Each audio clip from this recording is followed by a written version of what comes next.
রথভাবে আমি দেব, পথভাবে আমি, মূর্তিভাবে আমি দেব, হাসে অন্তর্যামী।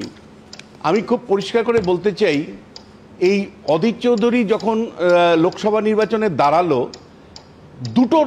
দুবার আমরা যখন সমীক্ষার কাজ চালাচ্ছিলাম, দুবারই উনি 70-80 হাজার ভোটে এগিয়ে আছে এরকম একটা প্রজেকশন, এবং এবিপি আনন্দের সমীক্ষাতেও ধরা পড়েছিল, সেটা দেখানো হচ্ছিল যে অধীর চৌধুরী বহরমপুর থেকে জিতছে।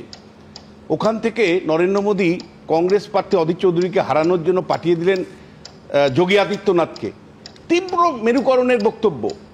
আর এদিকে মমতা বন্দ্যোপাধ্যায় নামিয়ে দিলেন হুমায়ুন কবিরকে, এবং সেই সময়তে উনি 30-70-এর গল্প বললেন যে 30% হিন্দুরা কী করে মুর্শিদাবাদের মানে জয়ী হয়, এবং 70% কি করতে পারে সেই তার বিখ্যাত বক্তব্য।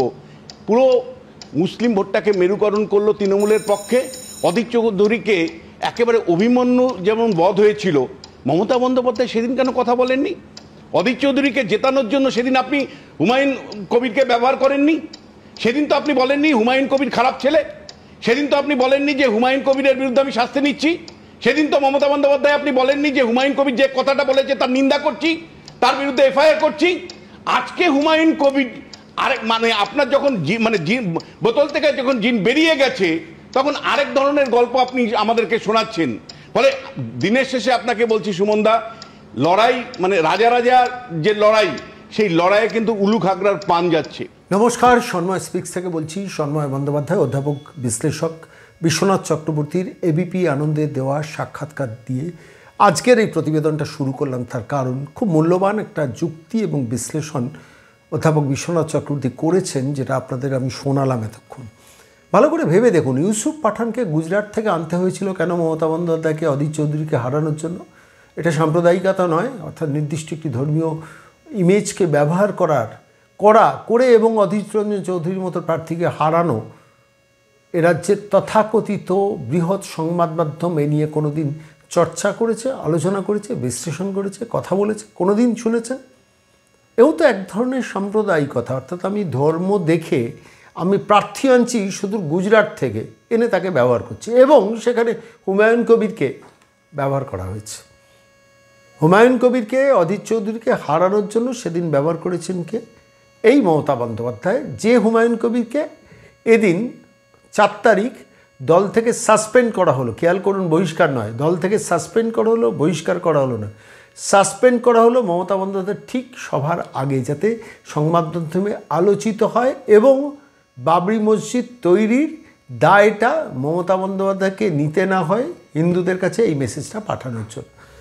বিশ্লেষণ খুব পরিষ্কার। আমি এই প্রতিবেদন আজকে পেশ করছি এই কারণে যে মানুষের বোঝা দরকার যে ইউসুফ পাঠানকে যখন বাংলার বাইরে থেকে, গুজরাট থেকে নিয়ে আসা হয়, তখন সর্বাধিক প্রচারিত শতবর্ষ প্রাচীন দৈনিক আনন্দবাজার বাঙালি অস্মিতা নিয়ে কথা বলে না। আজকে বাঙালি অস্মিতা নিয়ে কথা বলে। একটু ভালো করে খেয়াল করে দেখুন, আমি জাস্ট যুক্তি দিয়ে আপনাদের কাছে বলছি। শত্রুঘ্ন সিনহাকে যখন বিহার থেকে পশ্চিম বর্ধমানে নিয়ে আসা হয়, তখন বাঙালি অস্মিতা নিয়ে আনন্দবাজার পত্রিকার মতো গোষ্ঠী কখনো কথা বলে না, কোনো প্রচার করে না, কখনো বলে না যে বাংলায় কি ক্যান্ডিডেট কম পড়িয়ে আছে তৃণমূল কংগ্রেসের। বিভিন্ন সময় এই রাজ্যের রাজ্যসভার সাংসদ হিসেবে কখনো সাকেত গোখেলকে নিয়ে আসতে হয়, কখনো সুস্মিতা দেবকে নিয়ে আসতে হয়। কেউ তো আমি প্রশ্ন করি না সাগরিকা ঘোষকে দিল্লি থেকে নিয়ে আসতে হয়।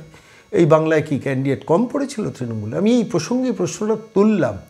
ইউসুফ পাঠানকে নিয়ে এসে অধীর রঞ্জন চৌধুরীকে হারানোর অঙ্কটা, এবং সেই অঙ্ক সাকসেসফুল হয়েছে তৃণমূল কংগ্রেস, এ নিয়ে কোনো দ্বিধা নেই। কিন্তু প্রশ্নটা হচ্ছে, এই প্রশ্নটা তথাকথিত বাংলার সর্বাধিক প্রচারিত আনন্দবাজার পত্রিকা, যারা এখন এসআইআর বিরোধিতা করছে, যারা কথায় কথায় এখন সোনালী দেবীর প্রত্যাবর্তন নিয়ে লম্বা লম্বা স্টোরি করছেন, কিংবা বাঙালি গেল বাংলার বাইরে এই রবটাতে ধুনো দিচ্ছেন, সেই আনন্দবাজার পত্রিকা কিন্তু এগুলো নিয়ে কথা বলে না। যাই হোক, সেই এবিপি আনন্দ সেটে বিশ্বনাথ চক্রবর্তী অসামান্য বিশ্লেষণ করেছেন, এবং এই বিশ্লেষণের মধ্য দিয়ে হুমায়ুন কবিরকে সেদিনকে ব্যবহার করা, এবারেও যে হুমায়ুন কবিরকে ব্যবহার করা হলো, অর্থাৎ তাকে সাসপেন্ড করে বোঝানো হলো যে দেখো, আমি তো বাবরি মসজিদ তৈরি করছি না, হুমায়ুন করছে।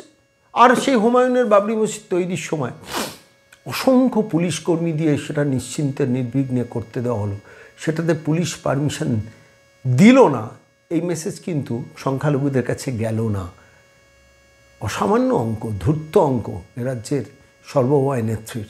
আমি আজকের এই প্রতিবেদন শেষ করার আগে আরেকবার অধ্যাপক বিশ্লেষক বিশ্বনাথ চক্রবর্তীর সেই বক্তব্যটা, যেটা এবিপি আনন্দে রেখেছেন, আপনাদের শোনাব। রথভাবে আমি দেব, পথভাবে আমি, মূর্তিভাবে আমি দেব, হাসে অন্তর্যামী। আমি খুব পরিষ্কার করে বলতে চাই, এই অধীর চৌধুরী যখন লোকসভা নির্বাচনে দাঁড়ালো, দুবার আমরা যখন সমীক্ষার কাজ চালাচ্ছিলাম, দুবারই উনি 70-80 হাজার ভোটে এগিয়ে আছে এরকম একটা প্রজেকশন, এবং এবিপি আনন্দের সমীক্ষাতেও ধরা পড়েছিল, সেটা দেখানো হচ্ছিল যে অধীর চৌধুরী বহরমপুর থেকে জিতছে। ওখান থেকে নরেন্দ্র মোদী কংগ্রেস প্রার্থী অধীর চৌধুরীকে হারানোর জন্য পাঠিয়ে দিলেন যোগী আদিত্যনাথকে, তীব্র মেরুকরণের বক্তব্য।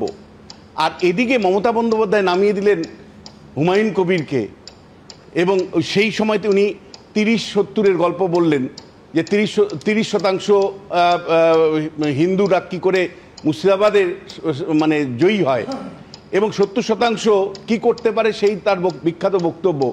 পুরো মুসলিম ভোটটাকে মেরুকরণ করলো তৃণমূলের পক্ষে। অধীর চৌধুরীকে একেবারে অভিমন্যু যেমন বধ হয়েছিল, মমতা বন্দ্যোপাধ্যায় সেদিন কেন কথা বলেননি?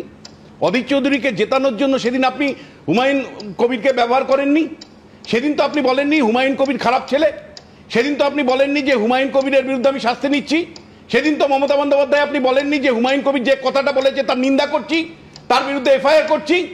আজকে হুমায়ুন কবির আরেক, মানে আপনার যখন বোতল থেকে যখন জিন বেরিয়ে গেছে, তখন আরেক ধরনের গল্প আপনি আমাদেরকে শোনাচ্ছেন। ফলে দিনের শেষে আপনাকে বলছি সুমনদা, লড়াই মানে রাজা রাজার যে লড়াই, সেই লড়াইয়ে কিন্তু উলু খাগড়ার পান যাচ্ছে।